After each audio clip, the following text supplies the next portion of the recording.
আমাদের হাতে আর মাত্র একটি দিন। সুখের দিন দ্রুতই ফুরিয়ে যায়। কথা সাহিত্যিকদের পাতায় পড়েছি, জীবনের পাতায় কখনো তার অভিজ্ঞতা হয়নি। আজ বুঝলাম, সাহিত্যের পাতায় যা লেখা হয় তার সব অসম্ভব নয়। কিভাবে কোন দিক দিয়ে দিনগুলি যে পার হয়ে গেল, রাত্রগুলো হারিয়ে গেল। কি জন্য এসেছিলাম?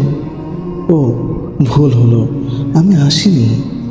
দয়া করে আল্লাহ আমাকে এনেছেন। কি জন্য আল্লাহ আমাকে এনেছিলেন, আর আমি কি করলাম? জীবনের এমন সৌভাগ্যের দিনগুলো এমন গাফলতে, এমন অবহেলায় হারালাম। হায়, কবি কি আমাদের মতোই দুর্ভাগ্যদের কথাই বলেছিলেন তার কবিতায়? বাগানে ফুল ফুটেছিল, কোথায় ছিল প্রজাপতি? তুমি এলে না, ফুল ঝরে গেল।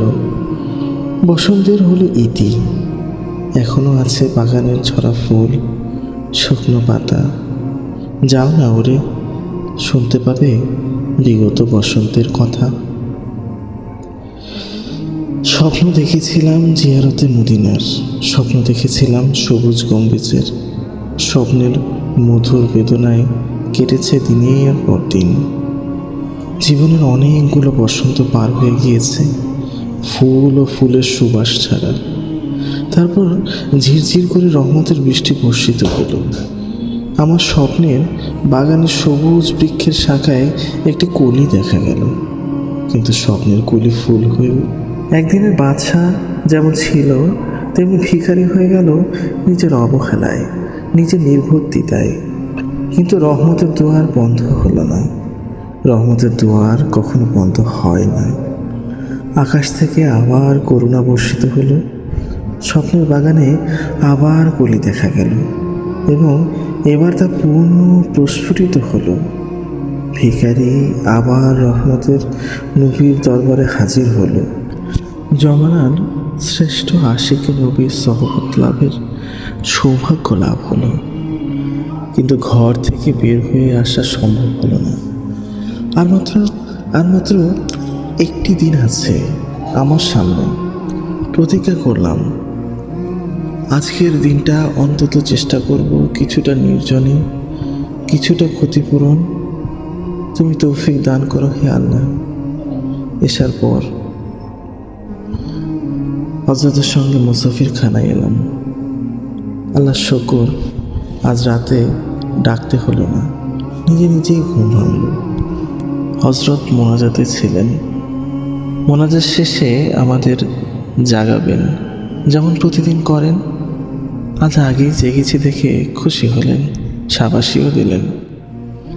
বুড়োর ডাক শোনার আগেই জওয়ানরা জেগে গেছে, শাবাশির মতো কাণ্ডই তো বটে। হযরতের পেছনে পেছনে রওনা হলাম। বাবুর সালাম তখন খোলা হয়েছে। পশ্চিম থেকে পূবের সোজা পথ যেন সিরাতুল মুস্তাকিমের বাস্তব নমুনা। দুরু দুরু বুক গিয়ে ধীরে ধীরে অগ্রসর হলাম রাহমাতুল্লিল আলামিন, মহান এর দরবারের উদ্দেশ্যে। হযরত আমাদের সামনে সামনে, আমরা তার পেছনে পেছনে। এ পথের তিনি পুরনো পথিক, এই দরবারে তিনি বৃদ্ধ প্রেমিক, তার পেছনে থাকা নিরাপদ। আমরা হাঁটতে জানি না, তিনি যেভাবে হাঁটেন সেভাবে হাঁটার চেষ্টা করব। আমরা দাঁড়াতে জানি না, তিনি যেভাবে দাঁড়ান সেভাবে দাঁড়াতে চেষ্টা করব।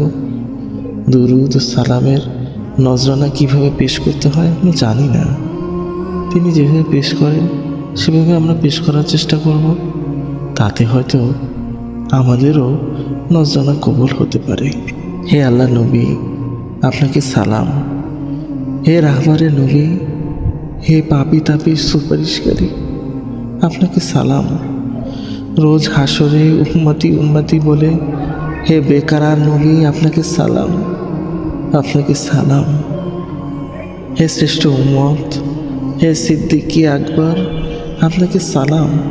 হিজরতের পথে নবীর সঙ্গদানকারী এবং নবীর জন্য সর্বস্ব কোরবানকারী হে আবু বকর, আপনাকে সালাম, আপনাকে সালাম। উম্মতের দ্বিতীয় সর্বোত্তম হে ফারুকে আজম, আপনাকে সালাম। খেজুর তলায় ধূলি সজ্জায় শয়নকারী, তাগুত ও শয়তানের মাঝে ত্রাস সৃষ্টিকারী হে উমর ইবনুল খাত্তাব, আপনাকে সালাম, আপনাকে সালাম। হজরতের সহবতে হজরতের পেছনে আমাদেরও জিয়ারত সম্পূর্ণ হলো। হৃদয় ও আত্মা আজ অনেক বেশি তৃপ্ত, অনেক বেশি প্রশান্তি লাভ করছি। আসমান থেকে যেন অন্যরকম এক সান্ত্বনা বর্ষিত হলো। মনে হলো গরিব বান্দার শূন্য পাত্র দেখে হয়তো আল্লাহ আজ আমাকে দাতার দানের ভাণ্ডারে জোশ এসে গেছে। হয়তো ভিখারির করুণ দশায় রহমতের দরিয়ায় জোয়ার এসে গেছে। হজরত ইচ্ছা করলেন আজ কি তিনি সোফায় চত্বরে বসবেন। আমরাও তার অনুগামী হলাম। সেখানেই তাহাজ্জুদের নামাজ আদায় করলাম। আরও 2-3 বার সোফায় হজরতের সহবতে বসেছি। হজরতের জবানে আহলে সোফার বিভিন্ন হালত ঘটনা শুনেছি। বারবার পড়া কাহিনী, বারবার শোনা ঘটনা, কিন্তু সোফার মাকামে হজরতের জবানের প্রতিটি ঘটনা যেন অন্যরকম এক নুরানিয়ত নিয়ে উদ্ভাসিত হতো। কবির ভাষায়, একই পানশালায় একই পাত্রে সেই পুরানো শরাব, তুমি কি হে নতুন সাকে, নতুন নেশায় মজলে শরাবে। এটাই সত্য, শরাবের নেশা জমে সাকির পরিবেশক মিলে। অতীতের ঘটনাবলিতে নুরানিয়াতের উদ্ভাস ঘটে। যিনি ঘটনা বলেন তার দিলের নূর থাকে। হযরত হাফিজ হুজুরের সোহবতে এই সত্য বারবার উপলব্ধি করেছি। তাই একই ঘটনা হযরতের জবানে বারবার শুনতে ইচ্ছা হতো। আজ প্রতীক্ষায় ছিলাম, হয়তো তিনি কিছু বলবেন, এবং বললেন, তবে অন্য কথা, এমন কথা যা কিছুক্ষণের জন্য আমাকে নির্বাক করে দিয়েছে। আমার ভেতরে তখন অপূর্ব এক পুষ্পলঙ্কন সৃষ্টি হয়েছে। হযরত বলেন, মৌলভী আবু তাহের, তোমার জন্য একটি দোয়া করতে চাই। বলো, কি দোয়া করব? হে আল্লাহ, এটা তোমার পক্ষ হতে নেমে আসা কেমন পরীক্ষা না সৌভাগ্য, আমি তো বুঝতে পারছি না কি বলা উচিত।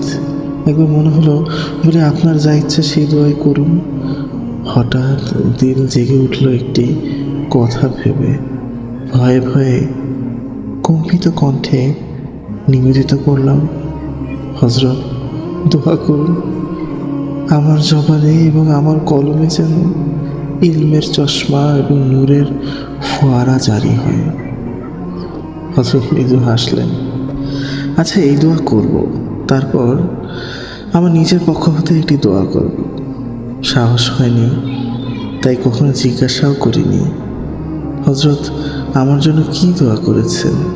শুধু প্রার্থনা করি, হে আল্লাহ, তোমার পেয়ারা বান্দা তোমার এই গুনাহগার বান্দার জন্য যখন যে দোয়া করেছেন সব তুমি কবুল করো, তোমার শান মোতাবেক কবুল করো, আমিন। আরজ করলাম, হযরত কিভাবে চাইতে হয়, কিভাবে পেতে হয় আমি তো কিছুই জানি না, আমাকে শিখিয়ে দেবেন। তিনি বললেন, यही बेकसी व बेबसी আল্লাহ কে হুজুর মে পেশ কর দো। অর্থাৎ এই নিঃস্বতা ও রিক্ততাই আল্লাহর কাছে পেশ করে দাও। বান্দার এই মিসকিনের অনুভূতি আল্লাহর খুব পছন্দ। ইশরাক পর্যন্ত হযরত সোফা অবস্থান করলেন। তারপর মাওলানা আতাউল্লাহ সাহেব হযরতকে নিয়ে গেলেন।